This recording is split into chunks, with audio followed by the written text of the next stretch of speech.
The problem is when empathy misfires, it either becomes hyperactive or it misfires in directing the empathy to the wrong person. So for example, illegal immigrants more important than American vets, right?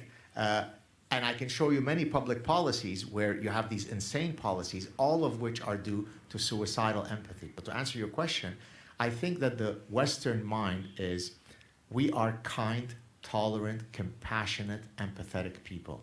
There are people out there, they're Guatemalan, they're Honduran, they're Yemeni, who don't have it as well as we do.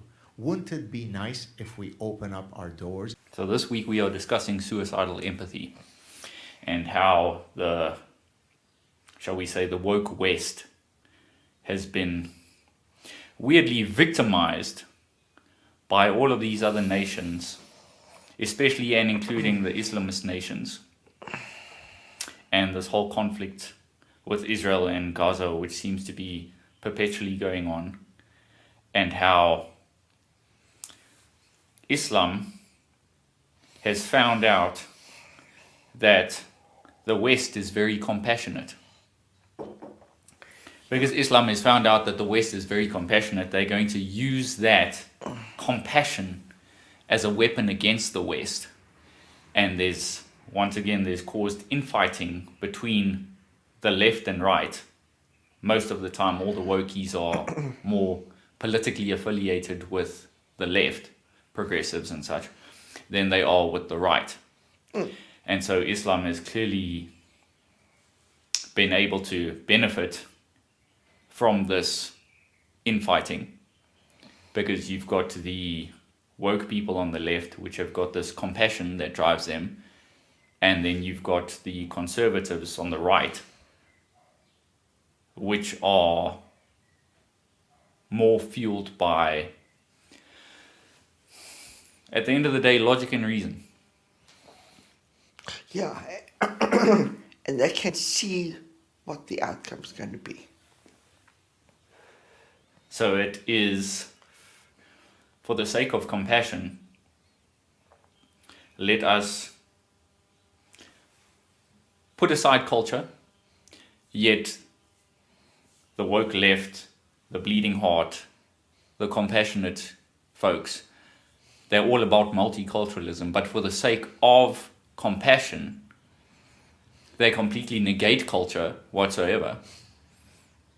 And they are convinced that compassion is going to cure everything. Yeah. The thing is, if the culture which you are attempting to support and advocate for doesn't share your idea and your values, it's quite detrimental and quite foolish to go ahead and say, I'm going to support it without understanding it.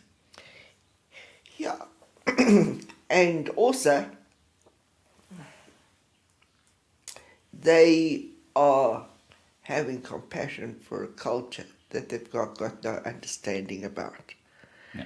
They've got no understanding of that particular history that goes with it. And they've got no understanding of what that culture actually stands for. My name is Greta Thunberg and I am from Sweden. If you see this video, we have been intercepted and kidnapped in international waters by the Israeli occupational forces or forces that support Israel. I urge all my friends, family and comrades to put pressure on the Swedish government to release me and the others as soon as possible. It's actually good to be kind, but your kindness has to have wisdom. If you can't look after your own household, your own citizens first, then you've got a very sick understanding of actually kindness. Take it, you are a parent that lives in a house and you've got a wife and kids, but you don't feed your wife and kids. You're rather going to feed the people down the road. Yeah, good example. That's exactly right. Yeah. Are you really that kind?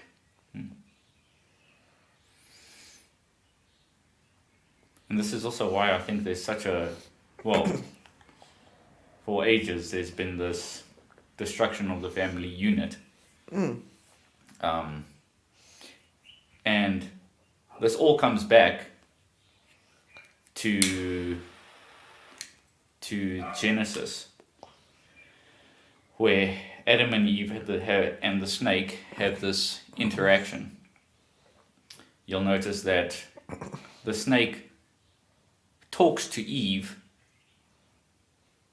and Eve usurps authority over Adam by talking to the snake instead of deferring to Adam, because Adam got the instruction in the Garden of Eden from God saying not to eat of the tree of the knowledge of good and evil. The snake goes ahead and talks to Eve. Eve carries on the conversation with the snake.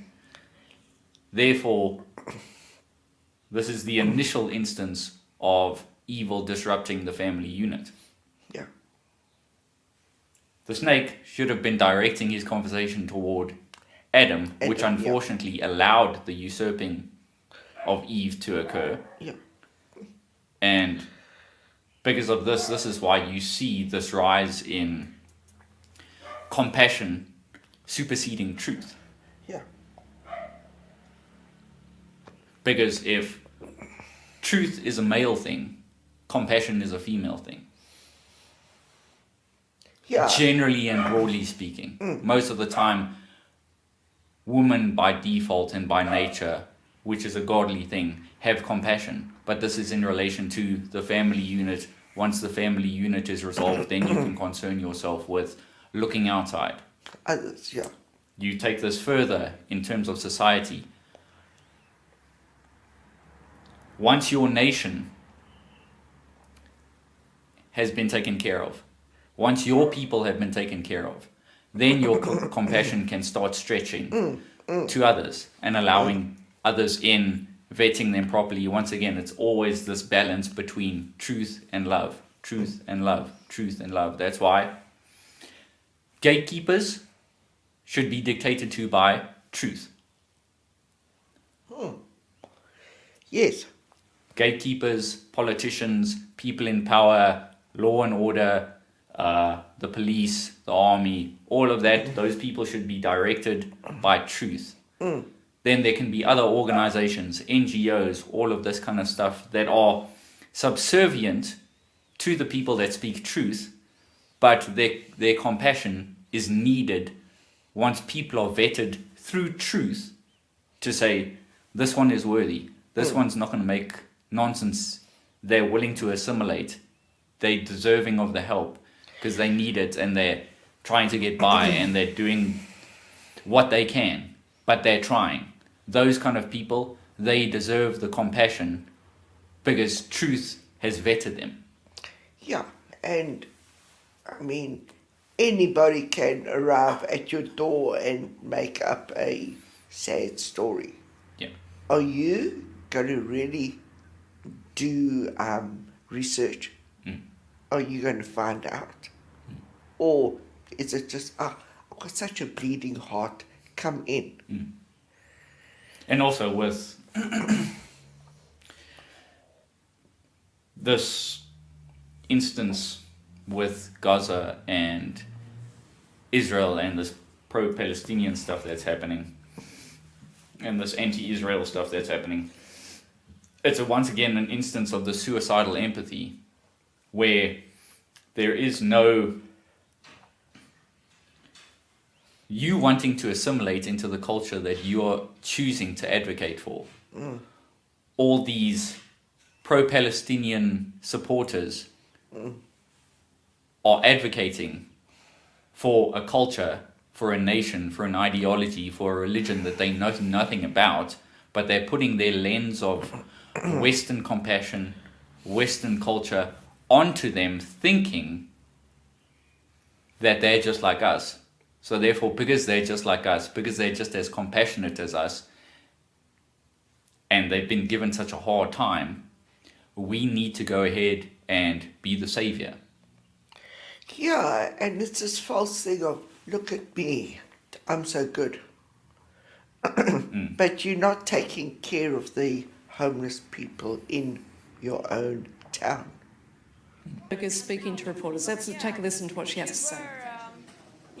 On international waters, we were illegally attacked and kidnapped by Israel and taken against our will to Israel, where we were detained. And then some of us deported, some are still there. There are very big uncertainties because it was quite chaotic and uncertain. So I don't really know what's going on. I haven't had a phone for many days. And What were the conditions for you over the last few hours? They were absolutely nothing compared to what people are going through in Palestine, especially Gaza right now. And this is yet another international a violation of international rights, adding to the list of countless of such, especially towards Palestinians, that Israel are committing by blocking and preventing humanitarian aid from entering Gaza. That is illegal. How did the Israelis treat you? We saw them giving out sandwiches on their social media. How did Yeah, they probably have posted lots of PR stunt videos. As I said, I have not seen anything. But they did an illegal act by kidnapping us on international waters and against our will, bringing us to Israel, keeping us in the bottom of the boat, not letting us getting out and so on. But that is not the real story here. The real story is that there is a genocide going on in Gaza and a systematic starvation following the siege and blockade now, which is leading to food, medicine, water that are desperately needed to get into Gaza is prevented from doing so. But of course, there are many attempts like this mission, both by sea and land, to break that siege and open up a humanitarian corridor. Israeli Prime Minister Benjamin Netanyahu announced that he is going to allow the resumption of humanitarian aid into Gaza, but there's a catch. He says that only a basic amount of food is going to go in, and that's because it came at the recommendation of the Israeli military in order to help them with their expanding operations inside of Gaza, he says, in order to defeat Hamas. It's worth mentioning that the Israelis had been blockading all humanitarian assistance since March 2nd. That includes food, water, medical supplies, and fuel. Now, the Israelis had largely been opposed to allowing the resumption of the flow of aid until there was a new mechanism in place, but according to sources within Israel, they're saying that the World Central Kitchen and the UN's World Food Program are going to assist with the distribution for about a week until this new U.S. contractor, the Gaza Humanitarian Foundation, takes over the distribution. Now, the Israeli Security Council had largely approved this new measure around 2 weeks ago when it was presented by the new military chief of staff. At the same time, he had also presented the widening of their military operations inside of Gaza. But as to when the aid is going to resume is still a question on everyone's mind. المساعدات ما بيجوا للأمة ولا بيجي للشعب كله، المساعدات كلها نازلة تحت. Is humanitarian aid actually reaching Gazans? Since October 21st, the IDF facilitated the delivery of over 62.8 thousand tons of food, water, medical supplies, and fuel into Gaza, aiming to aid the civilians there. However, videos online show Hamas members stealing aid from organizations and Gazans. Some Gazans even try to fight Hamas terrorists, looting from the trucks. Hamas leaders prioritized their own gain over providing essential support to civilians. The son of the head of Hamas's Politburo, Ismail Haniyeh, purchased thousands of dollars in jewelry, while Gazans get almost nothing.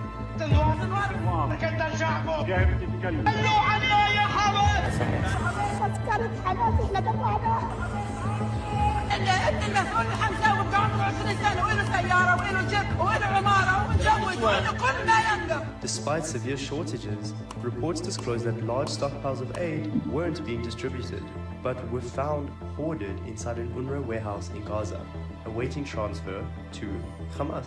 Not only are they stealing the aid, Hamas's entire game is urban warfare, firing rockets from populated areas and humanitarian zones, posing a significant threat to civilians when rockets fall back into Gaza.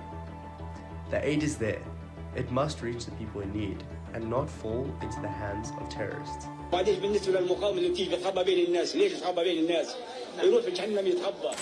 Hamas has worked out the strategy. They've understood how to play the game in regarding dismantling the West. And the plan is to dismantle the West by causing infighting within the West. If they can put the left and the right against each other, then Hamas doesn't have to do much. Then corrupt nations that seek to destroy the West don't have to do much. Yeah. Because if you can put the West against the West, then you've won. Yeah, and the left is only prepared to listen, to look at one view. And they will sacrifice their own family and friends just to look right. And to have so much sympathy that they don't add the how can I put it, total cost of the whole sympathy thing. And I mean, what a total breeze. You just go there, make up a sad story. You have got the left welcoming you in, and you are so sold out that whatever they say is real, and you don't listen to common sense. Beware. Yeah. These people are not like you. Yeah. And it's interesting as well because, you know, considering all the stuff that is happening in South Africa, it does seem the woke West, the left, the progressives, are only going to support something, even though if the support is something that's valid. Let's bring it into the South African context where you've got the farm murders that are happening, you've got all these terrible things that are happening to white people, which is the minority, which weirdly the left would generally want to sympathize with. Yeah. You know, the marginalized minority that's being oppressed.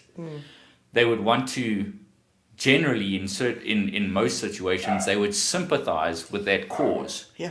But in South Africa it's a little bit unique, and this is where the left tends to have, you know, an existential crisis, is because although the cause fits right into their wheelhouse, because the minority and the people that are being oppressed are people with a Western heritage, with a Western way of thinking, with a Western ideology, this is where the rubber hits the road for the progressives. Because yes, the cause is just, but now the problem is the minority is in fact people that we loathe. Yeah. So they're oppressed, but in our ideology, they're our enemy. Yeah. And that's simply because they look weirdly, the left looks at everything far more black and white than it seems like the right does. Yeah. They don't know how to add nuance to anything. Yeah, and if you are only going to listen to one view, as we love saying, there are two sides. Always. But they only listen to one side of just everything. And there are Muslims in China that are, tortured. Yeah, which is, once again, which I don't advocate for either at all. Yeah. No, but they are quiet about that. Yep. And what boggles my brain, who the hell goes on a march to a war-torn country? You are stupid. Yeah. But this is where, relating back to the whole Islam thing, I think it's, you know, for the sake of Greta Thunberg and all her people that have decided to want to go to Gaza, I understand Israel's reluctance to allow them in, because once again, it is a war-torn country and there's bad stuff that's happening there. And Israel is obviously concerned about allowing them in because they could, either be killed or they could turn and become terrorists themselves when they're in Gaza. But my understanding is you have to give people what they want. Yes, I agree. For the sake of those activists, get what you want. Wanting to support a cause that they don't understand, the most logical explanation is yes, and it's a risky one, but allow them to get what they want for the sake of understanding, perhaps, what it's actually like there. Yeah. And actually seeing firsthand, is it all that we thought it was? Yeah. Is Islam, in fact, a religion of peace? Is it, in fact, a beautiful religion and has got fantastic rights for women? Is it very kind to women? Is it kind to dogs? Do they, in fact, like dogs? These kind of things. If you want to be an activist for something, you must be willing to assimilate into that culture in order to understand what your activist activities are for and whether it's worthy. All I know is that she's dumb. Yes, yeah. But that's where I think compassion, if it's not grounded in truth, tends to be very detrimental. And because she's weirdly a public figure now, once again, it's people with her proclivity to have that kind of mindset now listen to her and think, everything that comes out of her mouth is gospel. Yeah, like she's got this whole savior to mankind thing, and I find her exceptionally dangerous. And bringing it back to dangerousness, this is the problem with Islam and how they pander to the compassion of the West and how they use it against us with this propaganda and all these so-called videos that they make crying out for aid and how bad Israel is and how terrible the plight is of Palestinians in Gaza. But the problem is who's actually really behind the aid getting stolen. When I was an extremist, Islamist, fundamentalist, I would only vote left. Why is that? I saw them as very stupid. I would fear the conservatives because they come with principle. That's not someone they can brainwash. But the left, I know they have no values and no principles to begin with. I dare you to find one Islamic extremist that votes for Donald Trump. Would never do it. They'd give their vote to the leftist who wants to run around in pride parades. And Islamic extremists are against gays and homosexuals and transgenders, but they want the left to go and get busy with that. There is a phenomenon known as Pallywood, where the Palestinians have for many years acted and made up scenes which they know will play well in the Western world, often using children to elicit sympathy and pity. This is not to say there isn't suffering in Gaza, that life isn't difficult at times for Palestinians. But often they rely on this credulous Western media, epitomised by the BBC, to just spew this stuff out verbatim. It's given to them, footage of a child reporter or a child paramedic, and they put it out as if it's gospel truth without questioning.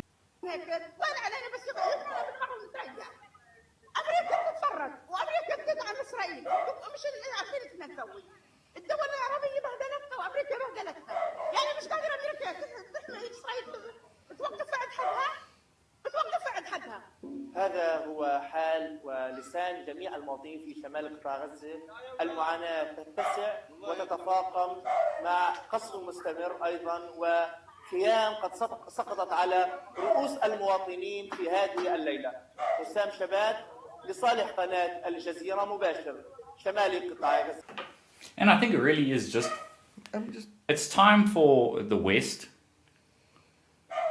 to honestly do research into the things that you claim to advocate for. Just to be honest with yourself, maybe turn off the media that you're used to. Do the research yourself. In 2005, Israel gave away land. Those Muslims voted in, you see, Hamas. There are missiles and rifles under the children's bed.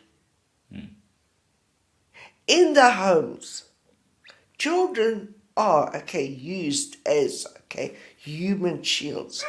What mindset do you have to have? They don't care. It's all about ruling, right, the world. That's all they want.